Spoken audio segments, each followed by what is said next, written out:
السلام علیکم ورحمۃ اللہ وبرکاتہ۔ الحمدللہ رب العالمین والعاقبۃ للمتقین والصلاۃ والسلام علی اشرف الانبیاء والمرسلین نبینا محمد وعلی آلہ واصحابہ اجمعین، اما بعد۔ قال اللہ تعالیٰ فی القرآن الکریم لن تنالوا البر حتی تنفقوا مما تحبون۔ تم نیکی کو اس وقت تک نہیں پہنچ سکتے جب تک اپنی محبوب ترین چیز اللہ کی راہ میں صدقہ نہ کرو۔ یہ آپ کے سامنے بئر عثمان ہے رضی اللہ تعالی عنہ، جس کا پرانا نام بئر رومہ ہے۔ یہ کنواں ایک یہودی کے قبضے میں تھا۔ آج یہ یہاں پورا باغ نظر آ رہا ہے۔ یہاں ایک کنواں تھا جو یہودی کے قبضے میں تھا، اور مسلمانوں کو پانی پینے کے لیے بہت دقت پیش آتی تھی، اور مدینہ منورہ میں صاف پانی کا کنواں یہی تھا، یا چند ایک اور کنویں تھے جن کا پانی کافی نہیں تھا۔ تو رسول اللہ صلی اللہ علیہ وآلہ وسلم نے فرمایا کہ کون ایسا شخص ہے جو اس کنویں کو خرید کر اللہ تعالیٰ کی رضا کے لیے وقف کر دے۔ تو سیدنا عثمان رضی اللہ تعالی عنہ نے اس کنویں کو خریدا اور خرید کر اللہ تعالیٰ کے راستے میں وقف کر دیا، اور اس کا پانی ہر ایک کے لیے عام کر دیا، چاہے کوئی مسلمان ہے یا پھر غیر مسلم ہے۔ تو سیدنا عثمان رضی اللہ تعالی عنہ نے اس کنویں کے پانی کو ہر ایک کے لیے عام کر دیا، اور سب کو اجازت دے دی کہ وہ یہاں سے پانی وغیرہ پی سکتے ہیں، پانی لے سکتے ہیں۔ نبی کریم صلی اللہ علیہ وآلہ وسلم کو جب اس کا پتہ چلا تو آپ کا چہرہ مبارک خوشی سے چمکنے لگ گیا، اور آپ نے سیدنا عثمان رضی اللہ تعالی عنہ کو صرف اسی عمل پر ہی جنت کی بشارت دے دی تھی۔ یہ آج کل ایک بڑے باغ کی شکل میں ہے، اور یہاں پر یہ عبارت بھی عربی زبان میں لکھی گئی ہے کہ یہ وہ مزرعہ اور یہ باغ ہے۔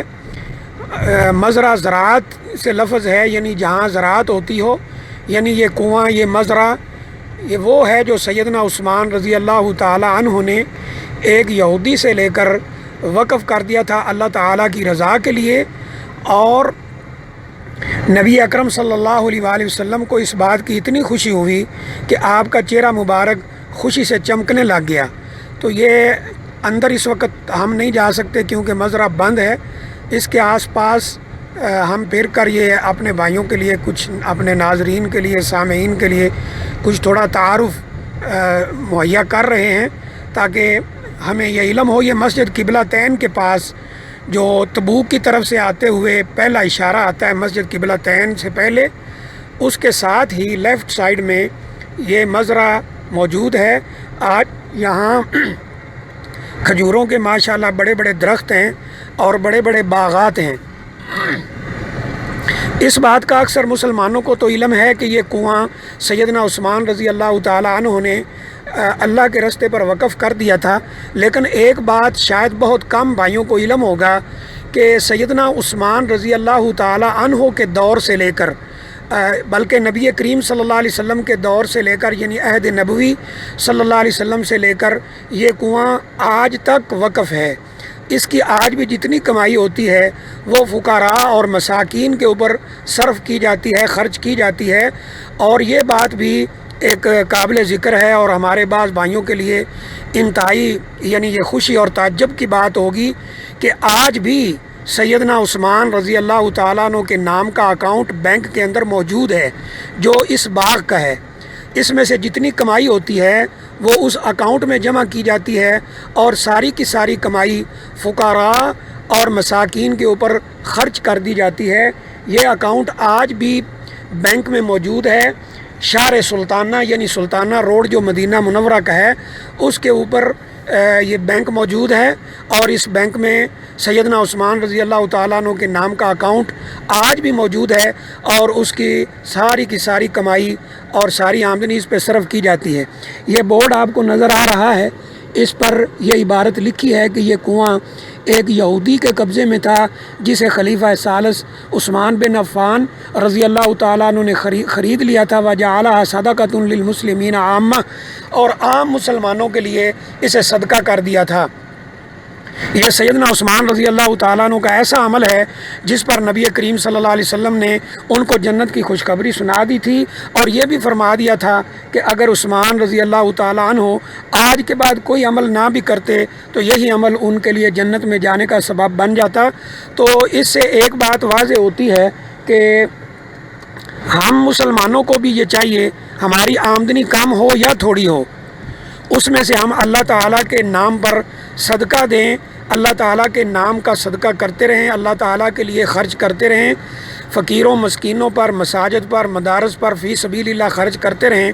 اور نبی اکرم صلی اللہ علیہ وآلہ وسلم نے بھی فرمایا ہے کہ صدقہ مال کو کم نہیں کرتا، اور اللہ نے قرآن مجید میں فرمایا ہے مثل الذین ینفقون اموالہم فی سبیل اللہ کمثل حبۃ انبتت سبع سنابل فی کل سنبلۃ مئۃ حبۃ واللہ یضاعف لمن یشاء واللہ واسع علیم، کہ اللہ تعالیٰ کے راستے میں جو لوگ خرچ کرتے ہیں ان کے پیسے کی مثال وہ ایسے ہی ہے جیسے ایک دانہ زمین میں بویا جاتا ہے اور اس میں 7 بالیاں اگتی ہیں، 7 سٹے اگتے ہیں، اور ہر ایک میں 100 دانے ہوتے ہیں۔